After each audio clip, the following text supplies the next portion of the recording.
우리 함께 인사하겠습니다. 잘 나오셨습니다. 성도님 얼굴만 봐도 은혜가 됩니다. 사랑하고 축복합니다. 사랑하고 축복합니다. 선줄로 생각하지 말고 넘어질까 조심하라 라는 말씀으로 종교개혁주일 말씀을 함께 나누기를 원합니다.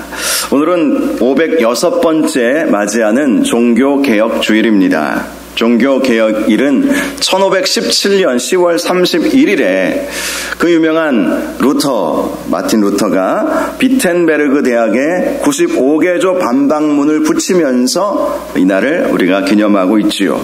물론 종교개혁은 마틴 루터의 전유물은 아닙니다. 마틴 루터 이전에도 종교개혁자들이 있었습니다. 대표적인 예가 위클리프, 아마 한 번쯤은 들어보셨을 거예요. 그리고 존 후스와 같은 사람들을 통해서 종교개혁이 이제 무르익기 시작했던 것입니다. 그리고 루터의 종교개혁 이후에 유명한 칼빈, 또 쯔빙글리와 같은 신학자들에 의해서 더 구체화되고 체계화되기도 했습니다. 그럼에도 불구하고 많은 학자들이 루터가 비텐베르크 대학에 95개조 반박문을 내걸었던 1517년 10월 31일을 종교개혁의 시작일로 보고 이날을 함께 기념하고 있는 것입니다. 이것은 루터의 95개조 반박문이 종교개혁의 실질적인 도화선이 되었기 때문이었습니다.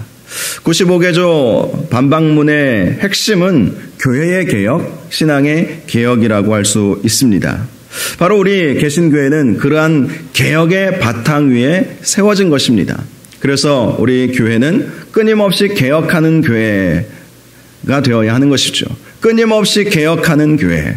과거에 머물러 있어서는 안 된다는 것입니다. 끊임없이 개혁을 해야 한다는 것입니다. 오늘 말씀 11절 말씀을 보니까 그들에게 일어난 이런 일은 본보기가 되고 또한 말세를 만난 우리를 깨우치기 위하여 기록되었다라고 말씀을 하고 있습니다. 이 말씀에서 그들에게 일어난 이런 일이라고 하는 것은 우리가 읽지는 않았지만 앞절에 나온 말씀을 하고 있는 것입니다. 당시 이스라엘 백성이 출애굽한 이후에 40년 광야 생활을 통해서 그들이 겪었던 일들, 이러한 일들이 바로 본보기가 된다는 것이죠. 하나님은 출애굽한 이스라엘 백성에게 낮에는 구름 기둥으로 보호해 주셨습니다. 또 홍해를 건너가게 해 주셨죠. 사도 바울은 그것을 세례를 받는 것과 같다, 이런 말씀을 해주고 있습니다. 한마디로 영적인 신비한 체험을 했다라는 것입니다.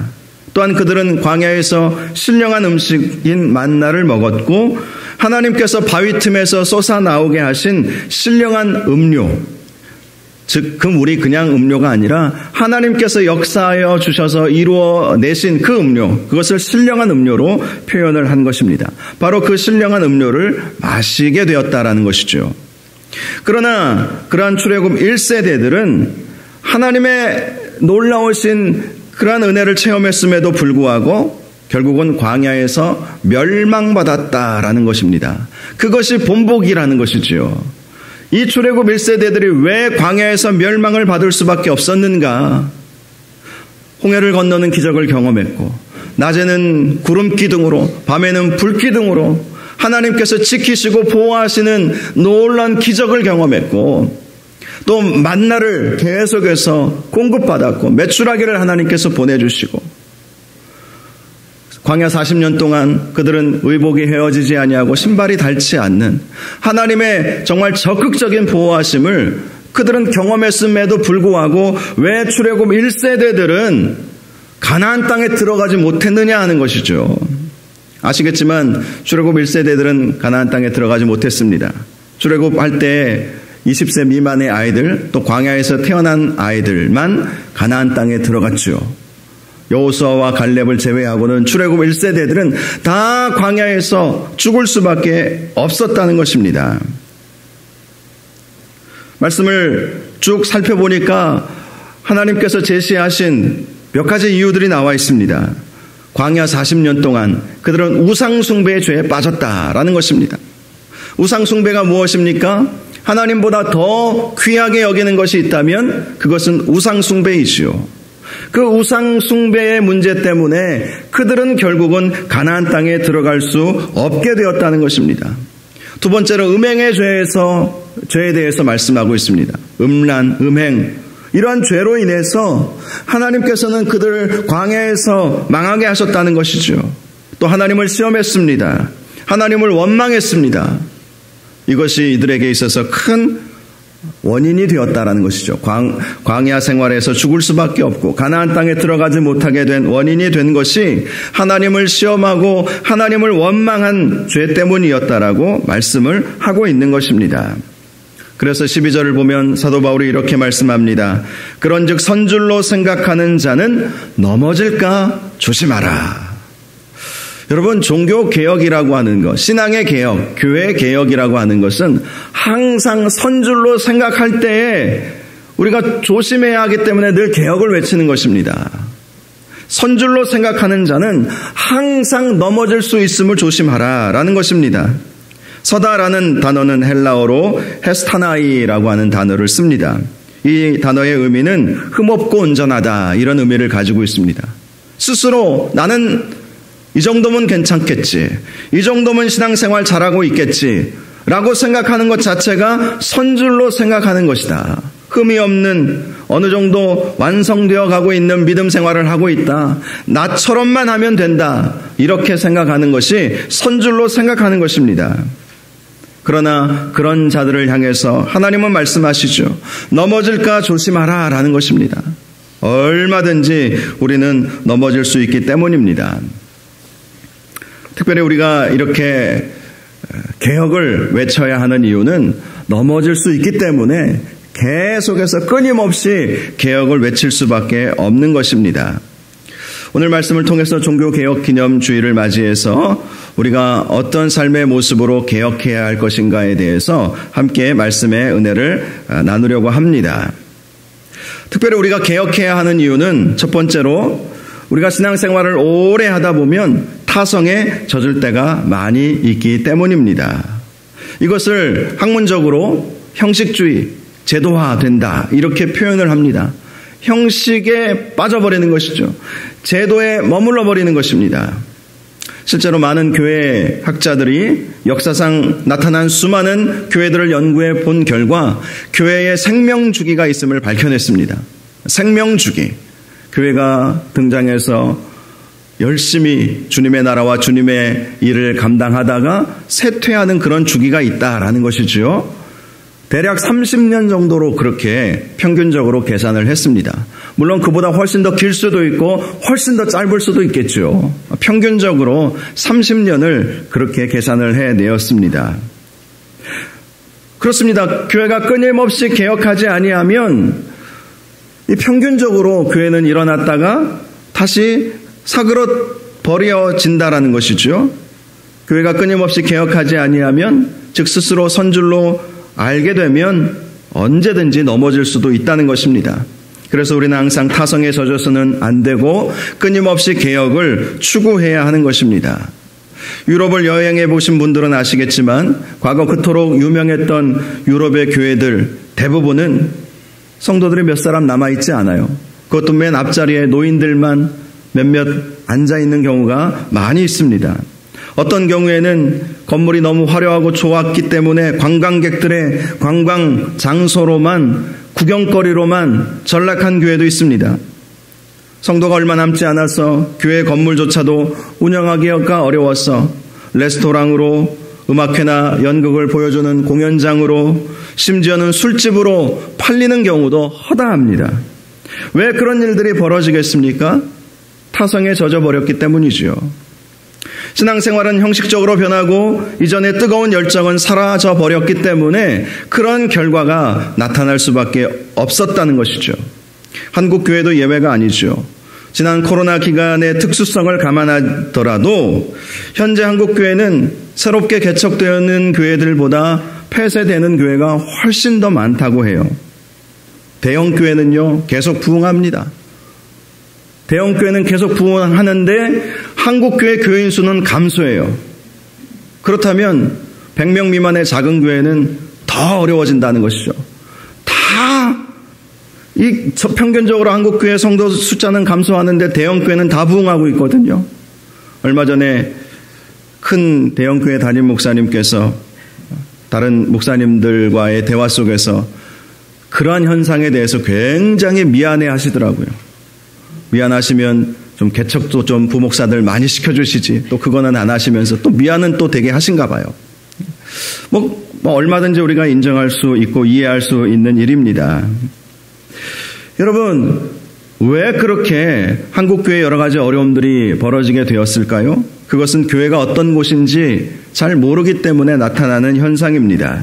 에베소서 2장 21절에서 22절을 보면 그의 안에서 건물마다 서로 연결하여 주 안에서 성전이 되어가고 너희도 성령 안에서 하나님이 거하실 처소가 되기 위하여 그리스도 예수 안에서 함께 지어져 가느니라, 이렇게 말씀을 하고 있습니다. 그렇습니다. 우리는 머릿돌 되시는 예수님을 중심으로 하나님께서 거하실 처소가 되기 위해서 계속해서 지어가야 되는 거예요. 이 세상에 완성된 교회는 아무것도 없습니다. 저도 부목사 생활을 초대형 교회라고 하는 등록교회 10만 명이나 되는 교회에서 목회를 해보았지만 늘 부족함이 있었거든요. 늘 부족함이 보이거든요. 큰 교회나 작은 교회나 똑같은 고민을 하고 있습니다. 그래서 지어가는 것이죠. 부족한 부분들을 하나하나 채워가는 것이죠. 하나님께서 우리에게 사명과 직분을 맡기신 이유가 무엇이겠습니까? 부족한 부분들이 보이면 지어가라는 거예요. 만들어 가라는 것이죠. 하나님께서 거하실 처소가 되기 위해서 나에게 주신 사명과 직분을 감당하면서 교회를 만들어 가라는 거예요. 아름답게 교회를 만들어 가는 것이 우리의 사명이라는 것입니다. 부족한 부분이 보이면 어떻게 해야 되겠습니까? 내가 무엇을 도울 수 있을까? 내가 어떻게 할 수 있을까? 그 고민에서부터 우리가 사역을 시작하는 것 아니겠어요? 그렇습니다. 그러한 고민들이 우리에게 있어야 한다는 것입니다. 그것이 바로 넘어지지 않는 방법이라는 것이죠. 선줄로 생각하거든 넘어질까 조심하라. 우리가 항상 타성에 젖지 아니하고 내가 해야 할 사명이 무엇인가? 내가 어떤 부분에 있어서 교회 유익을 위해서 내가 쓰임을 받을 수 있을 것인가? 항상 이 부분에 대해서 우리가 생각하고 기도하고 주님께서 말씀하여 주시면 그 말씀에 따라서 순종할 때에 우리는 타성에 젖지 않아요. 왜 타성에 젖습니까? 왜 타성에 젖을까요? 내가 할 일이 없다고 그렇게 생각하기 때문에, 또 내가 할 것이 무엇이 있을까 이렇게 생각하기 때문에 결국 타성에 젖어버리는 거예요. 구경꾼이 되어버리는 것이죠. 여러분, 구경꾼이 되면 그것은 예수님 보시기에 제자가 아니죠. 예수님을 따라다니는 수많은 사람들이 있지 않았습니까? 그런데 수많은 사람들, 그들이 바로 예수님을 십자가에 못 박았다는 것 아십니까? 예수님의 제자들도 물론 마찬가지였지만, 여러분, 그래요. 타성에 젖어버리고 구경꾼으로 머물러 있으면 결국은 주님을 십자가에 못 박는 자리로 그렇게 우리가 갈 수밖에 없다는 것입니다. 그래서 항상 우리는 형식주의에 빠지지 말고 늘 내가 주님을 기쁘시게 해드리기 위해서, 또 주의 몸된 교회를 유익되게 하기 위해서 무엇을 해야 할 것인가, 이 부분을 항상 우리가 생각해야 하는 것입니다. 결코 구경꾼으로 자리에 앉아 있지 마시고 일어나서 주님의 놀라운 역사들을 함께 이루어 나가시는 그러한 은혜가 있기를 주님의 이름으로 축원합니다. 두 번째로 우리가 끊임없이 개혁해야 하는 이유는 세상이 계속해서 악해져 가고 있기 때문입니다. 영국의 로이드 존스 목사님이라는 분이 계신데요. 이분은 원래 의사 출신이셨는데요. 이분이 또 의학 박사로 후학들을 가르치시다가 이렇게 신학을 공부하시고 목회자가 되신 분이십니다. 아주 유명하신 분이에요. 저도 신학대학 다니면서 또 신대원 다니면서 이 마틴 로이드 존스 목사님의 책을 참 많이 봤습니다. 이분의 특징은요, 말씀 한 구절 한 구절을 아주 깊이 분석하고 깊이 파들어간다는 거예요. 그래서 어떤 한 구절만 가지고도 설교를 수십 번을 하시는 그러한 분이십니다. 이분이 왜 이렇게 말씀 중심으로 말씀 한 구절 한 구절을 소중히 여기셨는가? 그 배경이 있습니다. 이분이 의사생활을 하면서 이분을 심히 괴롭혔던 것이 있었는데요. 자신은 거룩해지기를 원하지만 항상 자신 안에 죄악이 존재하고 있다는 그것 때문에 이분은 늘 고민을 하셨어요. 마치 사도 바울이 로마서에 말씀하신 것처럼 내 안에 두 가지 법이 있는 것이죠. 성령의 법도 있고 또 죄악의 법도 함께하고 있는 이 둘이 막 서로 싸우기 때문에 사도 바울도 근심하고 걱정하지 않았습니까? 마틴 로이드 존스 목사님도 그랬어요. 나는 정말 주님을 위해서 이렇게 살아가고 싶은데 내 안에서는 죄악이 너무나도 가득한 거예요. 그래서 그분은 이 문제를 해결하기 위해서는 결국 말씀으로 돌아가야 되겠구나. 이제 이 깨달음을 얻게 된 것이죠. 이 문제를 해결하기 위해서 말씀을 통해서 하나님의 뜻을 제대로 이해해야만 내가 이 문제 때문에 씨름하지 않겠구나. 이렇게 생각을 하고 말씀을 깊이 연구하기 시작했습니다. 그러면서 자신의 죄인됨을 발견하게 되었고요. 또 이분이 한 가지 깨닫게 된 것은 강단의 개혁이 필요하다. 이런 생각을 하게 된 거예요. 당시 영국 교회도 영국 성공회로서 나름대로 온 세계에 영향력을 끼치는 그러한 교회였지만 강단의 개혁이 필요하다. 이런 생각을 하게 되면서 이분이 신학교에 가서 말씀을 더 깊이 연구하고 그리고 말씀을 전하는 그러한 삶을 살게 되었던 것이죠. 이분이 설교 때마다 자주 강조하시는 말씀이 하나 있습니다. 결코 세상에 대해서 장밋빛 청사진을 갖지 말라라는 것이에요. 세상에 대해서 장밋빛 청사진을 갖지 말라. 당신은 영국의 산업혁명이 일어나서 삶의 수준이 이전보다 훨씬 나아졌습니다. 의식주 문제가 완전히 해결되었어요. 과거 영국이 얼마나 못 살았는지 아십니까? 거리에는 이 노숙자들이 얼마나 많이 있었는지 모릅니다. 그런데 산업혁명 이후에 그런 문제들이 하나하나 해결이 되고 자동차가 다니죠. 또 여러 가지 문명의 혜택을 누릴 수 있죠. 그러니 당시 사람들이 이제 곧 파라다이스의 그 세상이 열리는구나. 이 정도로 생각할 정도였어요. 이제 세상이 천국처럼 바뀌겠구나. 이렇게 생각을 한 거예요. 장밋빛 청사진을 다들 그렸던 것이죠. 앞으로 과학이 발달하고 의학이 발달하고 오늘날도 다 그런 생각 갖고 있지 않습니까? 앞으로 시대가 바뀌고 문명이 발달하면 더 좋아질 것이다. 더 잘 될 것이다. 더 잘 살 것이다. 사람들은 다 그렇게 생각을 한 거예요. 그런데 마틴 로이드 존스 목사님은 말씀을 보면서 그게 아니라는 사실을 깨닫게 된 것이죠. 예수님도 분명히 말씀하시지 않으셨습니까? 마지막 시대에 사람들에게는요 사랑이 떠나가 버립니다. 전쟁과 전쟁, 난리와 난리 소문들이 가득할 거예요. 지금도 이스라엘과 하마스가 전쟁하고 있고 러시아와 우크라이나가 전쟁하고 있지 않습니까? 계속해서 날이 가면 갈수록 사람들은 사랑이 식어지고 세상은 난리와 난리 소문으로 가득한 세상이 될 것이라고 예수님이 분명히 말씀해 주시지 않으셨습니까? 그래서 마틴 로이드 존스 목사님이 결코 장밋빛 청사진을 갖지 말아야 한다라고 강조를 하신 것입니다. 그러면서 우리에게 강조하는 것이 우리의 삶은 계속해서 하나님의 말씀으로 계속해서 갱신, 개혁되어야 한다라는 사실을 강조한 것입니다.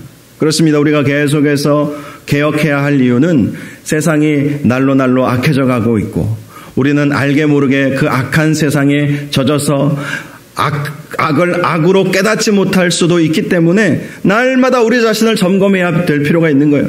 내가 죄악에 서 있지는 않은가? 내가 하나님의 말씀이 아니라 세상의 이론과 세상의 가치에 내가 젖어서 나도 모르게 그렇게 살아가고 있는 것은 아닌가? 항상 우리 스스로를 점검해 보아야 하는 것입니다. 선줄로 생각하거든 넘어질까 조심하라. 세상은 계속해서 악해져 가기 때문에 우리가 더욱 깨어서 하나님의 말씀을 붙잡고 살아가야 하는 것입니다.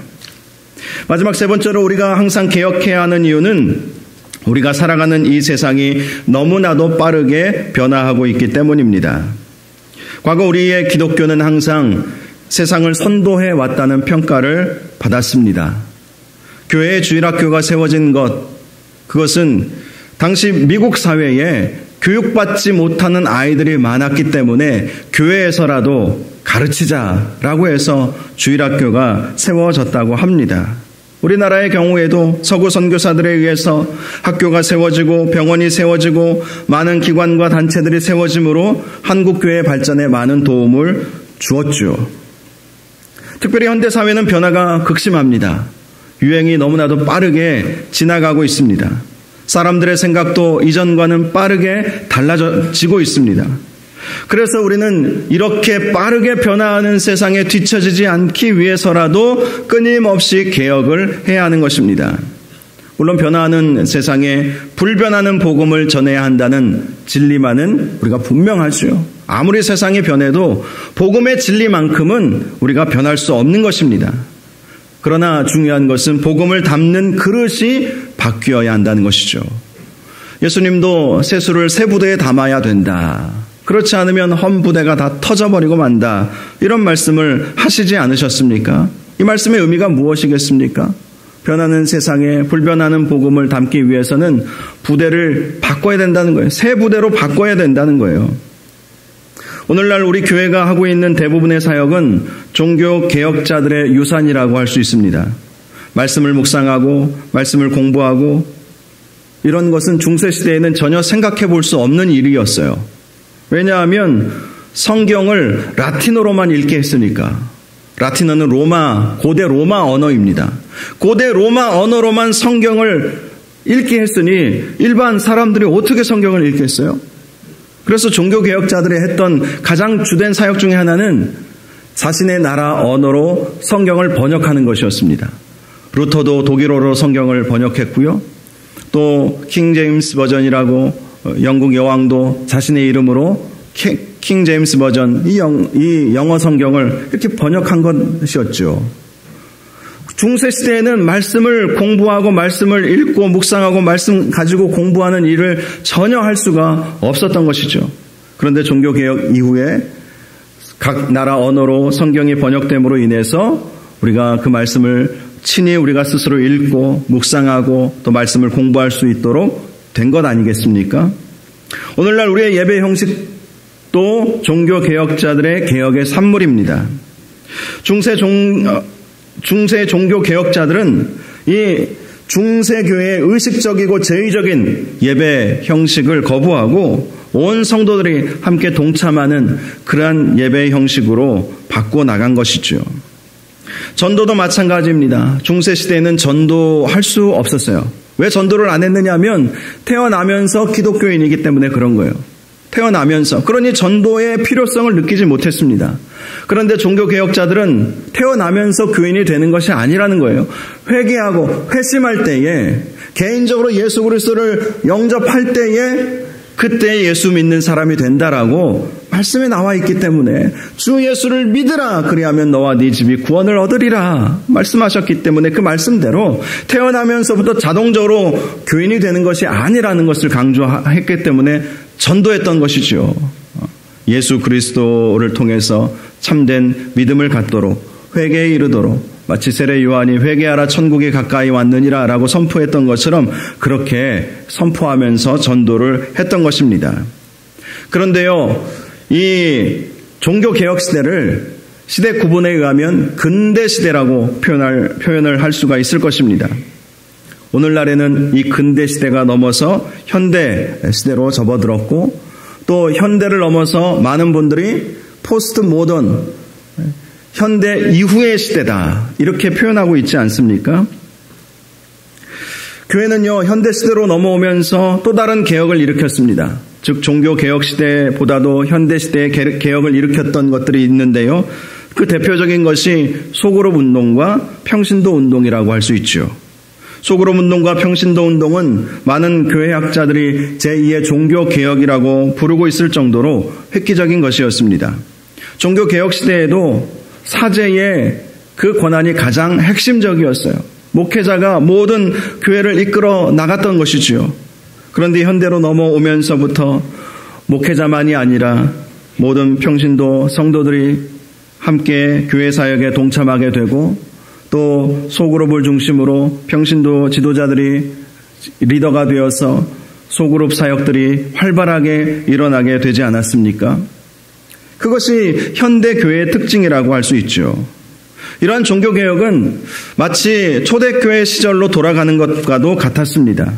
실제로 사도 바울이 팔레스타인과 소아시아와 마게도냐 그리고 아가야와 로마에 이르기까지 복음을 전하고 교회들을 세우지 않았습니까? 그리고 나서 세운 일꾼들은 오늘날로 말하면 평신도 지도자들이에요. 그들의 신학교를 다녔겠습니까? 말씀에 아주 조예가 깊었겠습니까? 그렇지 않았어요. 하나님을 사랑하는 열정, 교회를 사랑하는 그 열정, 그리고 기본적으로 예수 그리스도를 영접하고 성령님의 인도하심을 받게 된다면 그들을 다 지도자로 세워서 교회의 일을 하게 했던 것이죠. 그래서 제2의 종교개혁 현대시대의 소그룹 운동이 활발히 일어나게 되었고 또 더 나아가서 평신도들이 교회 안에서 많은 역할들을 감당하게 되었던 것입니다. 오늘날의 시대는 포스트 모던 시대라고 말합니다. 즉 현대 시대가 지나가고 새로운 시대가 왔다는 것입니다. 그런 관점에서 현대 교회는 포스트 모던 시대의 교회는 제3의 종교개혁이 필요한 시점에 온 것입니다. 어떤 교회학자는 교회 안에 제3의 물결이 불어와야 된다 이렇게 말하기도 합니다. 제3의 물결. 이 제3의 물결은 미국의 저술가이며 미래학자인 엘빈 토플러가 쓴 책의 제목이기도 합니다. 엘빈 토플러는요, 세상을 이렇게 이야기를 했어요. 제1의 물결은 농업혁명이었다. 농업혁명이 제1의 물결이고 제2의 물결은 산업혁명이다. 그런데 제3의 물결은 정보혁명이다. 이렇게 말하게 되었습니다. 바로 이러한 엘빈 토플러의 제3의 물결이 교회 안에도 필요하다라는 것이죠. 실제로 지난 코로나 시대를 거치면서 우리에게는 인터넷, 유튜브, 스마트폰과 같은 것들이 우리의 삶에 있어서 없어서는 안 되는 필수적인 것이 되지 않았습니까? 어떤 책을 보니까 스마트폰에 대해서 이렇게 말을 하더라고요. 우리의 신체 구조는 5장 6보로 되어 있잖아요. 그런데 실제로는 5장 7보래요. 스마트폰이 그 하나를 차지하고 있다는 것입니다. 하루 종일 들고 다니고, 저도 그래요. 하루 종일 들고 다니고 자주 보고 그 안에서 정보를 찾고 그렇습니다. 그로 인해서 이러한 정보의 혁명으로 인해서 정말 많은 변화가 오게 된 것이고 급속도로 세상이 바뀌게 된 것이죠. 그리고 그러한 변화의 중심에는 젊은 세대라고 할 수 있는 MZ세대가 자리 잡게 되었습니다. 보통 학자들이 이렇게 말을 하더라고요. 60대가 넘어가면 변화에 대해서 둔감하게 된다. 저도 점점 그렇게 되어가는 것 같아요. 저는 지난 30여 년간 목회하면서 그 사실을 자주 보았습니다. 제 친구 목사님들을 통해서 듣기도 했어요. 제가 청년부 때였던 30여 년 전에는 주일 오전 예배 때는 드럼을 못 치게 했습니다. 장로님들이 철저히 막았습니다. 드럼 치려면 청년부 예배, 대학부 예배, 중고등부 예배 때 치라는 거예요. 근데 시간이 지나니까 그 친구들이 20, 30대가 된 거예요. 그런데 여전히 장로님들은 보수적으로 교회에서는 드럼 못 친다. 그렇게 말씀을 하시는 거예요. 그런데 주위에 다른 교회가 세워졌습니다. 구체적인 이름을 말씀드리자면 온누리교회 아시죠? 온누리교회, 서빙고의 온누리교회가 세워진 거예요. 그런데 그 교회는요 너무 자유로운 거예요. 그래서 거기에 목요일 경배와 찬양 집회에 다녀온 청년들이 우리 교회도 예배 시간에 마음껏 좀 찬양도 좀 하고 마음껏 좀 기도도 하고 뜨겁게 막 그렇게 집회도 좀 하고 했으면 좋겠다. 그렇게 건의를 했음에도 불구하고 잘 안 들으시더라고요. 물론 그러한 변화의 물결에 발을 맞추어서 변화를 꾀한 교회들도 있었지만 어떤 교회들은 여전히 그런 변화에 전혀 관심을 두지 않았던 교회들도 있었습니다. 제가 교역자로 섬겼던 어떤 교회는 주일 오후 예배 시간에 청년 예배를 하겠다 그렇게 말씀을 드렸더니 어른들이 그 주일 오후 예배 시간을 사수해야 된다고 하면서 청년 예배 드리려면 아침 일찍 모이든지 저녁 늦게 모여라 그렇게 결정을 내린 그러한 교회도 있었어요. 전에도 제가 말씀드렸지만 어떤 교회는 목요일에 여러 교회와 학생 선교단체들이 연합해서 청년 찬양 집회를 열었는데 처음에는 좋아하시다가 나중에 청년들이 많이 오니까 쓰레기도 잘 치우지도 않고 월요일, 화요일, 수요일 이렇게 교회 청소 다 해놨는데 목요일 날 다 어지럽히니까 막 원성이 나오는 거예요. 그러고 나서 그 집회를 못하게 막아버린 일들도 있었습니다. 그러다 보니까 이 젊은 세대들이 교회를 떠나는 현상들이 일어나는 것 아니겠습니까? 보통 오늘날 우리가 말하는 MZ세대들은 기성세대와는 많이 달라요. 정말 많이 달라요. 보통 MZ세대를 1980년대부터 2010년대까지의 세대로 봅니다. 약 30년간 출생한 세대로 보지요.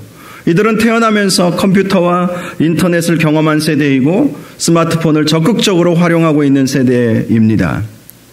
제 개인적으로는 X세대라고 불렸어요. 도무지 이해할 수 없는 세대. 그런데 저희가 벌써 50대가 돼버렸어요. 제 앞세대는 베이비 부모 세대라고 그렇게 불렸죠. 왜 이렇게 시대 구분을 하는지 아십니까? 생각이 다르기 때문에 그래요. 살아온 배경도 다르기 때문에, 생각도 다르기 때문에 그런 거예요. 물론 각 세대들마다 나름대로 은혜 받는 방식이 있기에 제가 편안하게 은혜 받을 수 있는 그러한 방식도 있고 또 연세가 많으신 분들은 그 나름대로의 방식이 있겠죠. 다 존중할 수 있고 다양성 속에서 우리가 통합을 우리가 꾀해야 할 필요가 있죠. 그런데 문제는요, 이 MZ세대 이전 세대의 복음화율입니다. 제가 자료를 찾아보면서 깜짝 놀랐어요. MZ세대의 복음화율이 3%도 안 된대요. 3%면요, 미전도 종족이라고 부릅니다. MZ세대가 미전도 종족과 같다는 거예요. 미전도 종족은요, 스스로 복음운동을 일으킬 수 없기에 누군가가 도와줘야 되는 거예요. 그래서 선교사님들이 그 미전도 종족에 들어가서 교회를 세우고 성경을 번역하고 성경을 가르치고 제자 훈련을 하고 그런 일들을 해주는 거예요. 선교사들이. 그래서 제가 말씀을 묵상하면서 그런 생각을 했습니다. 우리 기성세대들이 이 MZ세대를 향해서 선교사의 마음을 가져야 할 때가 왔구나. 이해가 되세요? 적어도 우리는 10%, 20%의 복음화율을 유지하고 있는 세대입니다. 저희만 해도 그렇고요. 베이비 부모 세대인 60대, 70대 세대도 마찬가지고요. 적어도 20, 30%는 예수 믿고 있어요. 통계가 다 보여주고 있어요. 그런데 20, 30대, 지금 10대만 해도 3%가 안 된다니까요. 이대로 가면 세월이 참 빠르게 갑니다. 저도 20대 때 청년의 시절이 엊그제 같은데 벌써 50대가 돼버린 거 아니에요. 30년이 후딱 지나가 버린 거예요. 조금만 지나면 저도 80이 넘어가겠죠.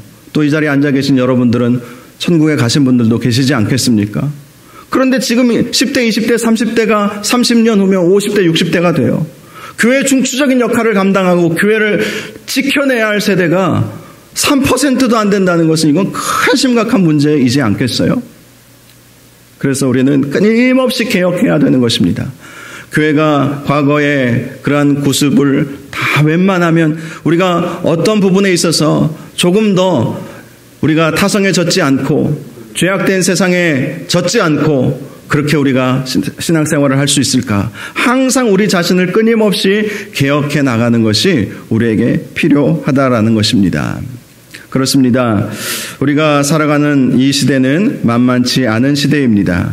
그래서 우리는 항상 우리 자신이 넘어지지 않도록 우리 신앙생활 속에서 형식적인 것들은 없는지 항상 살펴보아야 합니다. 그래야 점점 더 악해져가는 세상에서 우리가 이길 수 있게 되는 것이고 또 빠르게 변화하는 세상 속에서 우리가 끊임없이 개혁하면서 우리의 믿음뿐만 아니라 우리 다음 세대의 믿음도 우리가 지켜내고 그들도 주님의 나라와 주님의 영광을 위해서 쓰임받을 수 있도록 해주는 것입니다. 저와 여러분이 오늘 종교개혁 주일이라 좀 무거운 말씀을 제가 여러분들에게 전했지만 여러분 꼭 기억하십시오. 항상 개혁되어야 되겠다. 신앙의 개혁, 교회의 개혁은 항상 있어야 되겠다. 항상 이러한 마음으로 날마다 우리의 신앙을 개혁하시는 저와 여러분들 되시기를 주님의 이름으로 축원합니다. 우리 이 시간 함께 찬양하기를 원합니다. 우리가 함께 부를 찬양, 우리가 자주 불렀던 찬양입니다. 이 찬양의 가사와 같이 하나님의 꿈이 나의 비전이 되고 예수님의 성품이 나의 인격이 되고 성령님의 권능이 나의 능력 되기를 원하는 마음으로, 간절한 마음으로 이 찬양 하나님 앞에 올려드리겠습니다.